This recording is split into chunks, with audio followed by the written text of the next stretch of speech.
Alright, we on to the next one. You already know how it go. No time to waste. Let's get it. There you go. In the vast tapestry of history, where the stories of rising and falling societies intertwine, there exists an ancient record that narrates the tales of a powerful and regal people. As the sun sets over Africa's expansive savannas, stories emerge, depicting mighty kings and beautiful queens with dark. Woo! She cute. The Bible, a long-standing book, holds within its pages the secrets of these ancient narratives.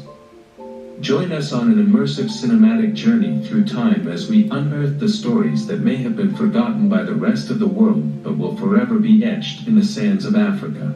Before we jump into the main content, make sure you hit that subscribe button and click the notification bell so you won't miss any of our upcoming videos. We have a lot of exciting content coming your way. Now, let's set sail on this incredible journey and unlock the history of our Black and African ancestors. Let's do it! Amazing. If it wasn't for commercials, I'm so sorry I gotta skip your commercial, but man, we gotta watch your movie. Kind of movie. According to the Bible, all present-day people are descendants of Noah's three sons, Shem, Ham, and Japheth. This includes black individuals and those with dark skin, whose lineage can be traced back to Ham, one of Noah's sons. Shem and Japheth. That dude ain't got dark skin. And that's definitely not black people hair. Are Ham's brothers, representing the Semitic people, Arabs, Jews, Syrians, etc., and the Japhethites, Europeans and Asians, respectively. The Bible identifies Ham, Noah's son, as the progenitor of African and black people. His name is consistently associated with Africa, and the Book of Psalms links him to the ancient Egyptians. It is noteworthy that ancient Jewish and other traditions also attribute African ancestry to Ham. The concept of Ham's children consistently points to African regions, areas, and people. Additionally, the name Ham holds the meaning of burned or dark in Hebrew, Aramaic, and other ancient languages, alluding to the color of his hair and skin. Within chapter 10 of the book of Genesis, specifically between lines 6 to 14, one can explore Ham's family tree, also known as the Hamite people. The book mentions Ham's children, Cush, who became the father of many African people, and Mizraim, who became the father of the ancient Egyptians. It is important to note that Arabs, Jews, Syrians, and others refer to Egypt as Mizraim because it was named as such by its founder. Put, also known as Phut, and Canaan, the father of the Canaanites, are also sons of Ham. Canaan refers to both a place and a group of people.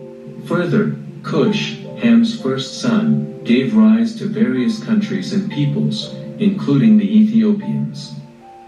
Ethiopians and the people of Nubia, previously known as the Kingdom of Cush, share the same origin.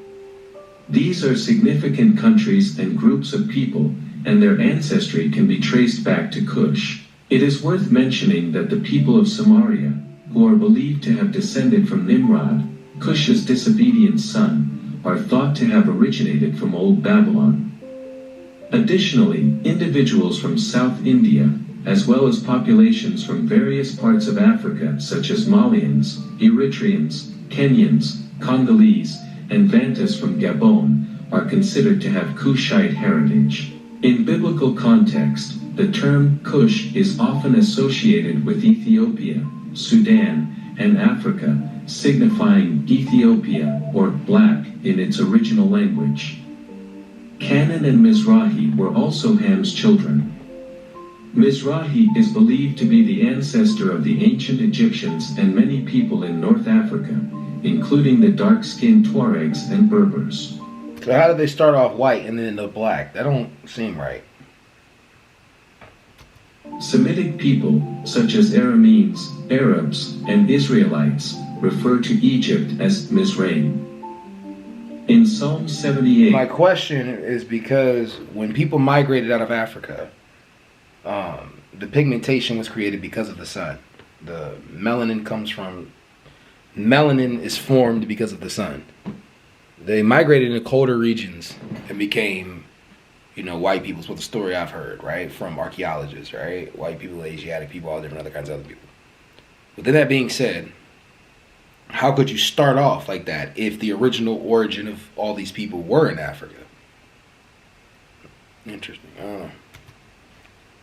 8, verse 51, it is mentioned that God struck the firstborn in Egypt, the first fruits of manhood, and the tents of Ham. Ham also had a son named Put or Foot, born after Mizraim. Put derives from a word meaning landmark and pertains to clan hunters in Africa. Put is considered the father of the Black Libyans and several other African peoples. Regarding the infamous curse of Ham or curse of Canaan, many people have misconstrued the narrative in Genesis, chapter 9. The Bible recounts that when Noah became intoxicated, his son Ham did not assist him but instead mocked his naked and drunk state to his other brothers. However, this text can be interpreted in multiple ways, and it is not the focal point of this narrative. Noah placed a curse on one of Ham's sons, Canaan. While Noah's actions may seem exaggerated, it was a grave matter to disrespect one's father during that time period, almost akin to a religious duty. For sure. Although Noah's drunkenness appears to be accidental, resulting from his discovery of wine made from grapes, which had never been made before, he unknowingly became intoxicated. As a consequence, God did not punish him. It is essential to recognize that Ham and his 3 other children, Cush, Mizraim, and Put, are all believed to be the progenitors of various African and black populations. The Bible, through its genealogical accounts, connects these individuals to the ancient... Every one of those women are beautiful, man. Black, we are beautiful people, man. We are beautiful. We are a beautiful people. Peoples of Africa, including the Egyptians, Ethiopians, and other African nations. However, it is important to approach these narratives with an understanding of their historical and cultural context, as they represent ancient perspectives and beliefs. It is worth noting that the Bible is not the sole historical or anthropological source for understanding the origins and history of Black and African peoples. Scholars and researchers draw from a wide range of disciplines, including archaeology, linguistics, genetics, and oral traditions, to piece together the complex tapestry of human history. As our knowledge of the past continues to evolve, it is crucial to engage in ongoing research and dialogue to gain a more nuanced understanding of the origins, migrations, and cultural developments of Black and African peoples. It is crucial to emphasize that interpreting the Bible in a way that suggests African people were cursed is a grave mistake and a misinterpretation. The individual who is cursed in the Bible is Canaan, the grandson of Ham, and not all African people. Ham, who is believed to be the ancestor of people in Africa and South India, was born before the flood and lived a remarkably long life compared to most people. He had the opportunity to witness the 5th and 6th generations of his family and ancestors. Interestingly, similar to his brother Shem, Ham also lived to be around 600 years old or possibly even older.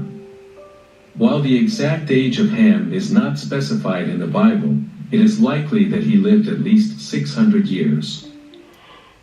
Summer savings are here at Going Gone by Dick's Sporting Goods. That's a long ass time for somebody to be living. It's hard to believe, kind of almost in a way. But yeah, they probably did live that long back then. They probably had better health back then. The location of Ham's burial site remains uncertain, with various theories and studies suggesting different possibilities. Some propose that his tomb could be in Ethiopia or even Nubia, while others suggest Mesopotamia. Wait, so they've never found Ham, Shem, or Japheth's tombs? Shady. Sumerians lived. However, the prevailing belief is that Ham's tomb is in Africa, specifically in Sudan or Ethiopia.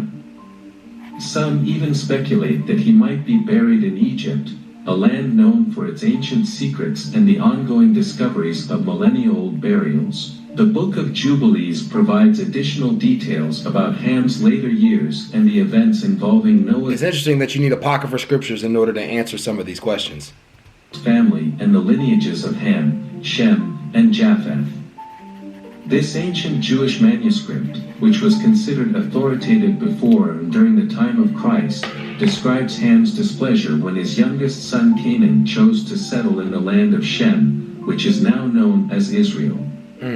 Ken, Ham's other son, disagreed with Canaan's desire to claim those lands for himself.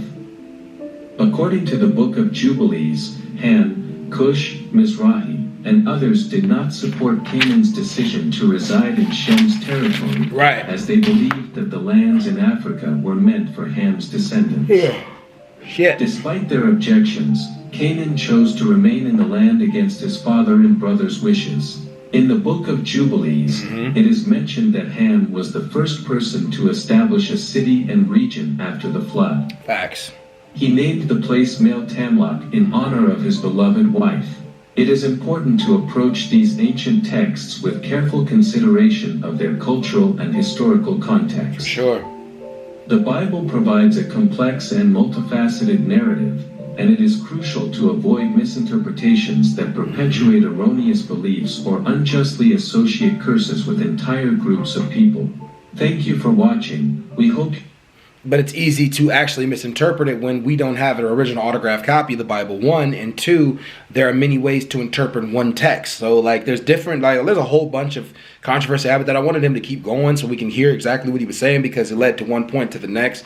But I really think that, I don't know. Like, I don't think that Ham, Shem, and Japheth were white, to be honest. I don't think the original people of the planet were white. I think they were black because that was the hottest place that we could survive on. And we migrated into colder climates. That's when we got white people, which is okay. You know what I mean? They evolved from, we're all still part of the same human race, but I think we evolved differently depending on how we scattered across the planet. But I don't know. Like, the Bible says what it says. I say what I say. And it's not just what I say. Archaeology says that the first human was found in Africa. So, we can go from there. But anyways, y'all.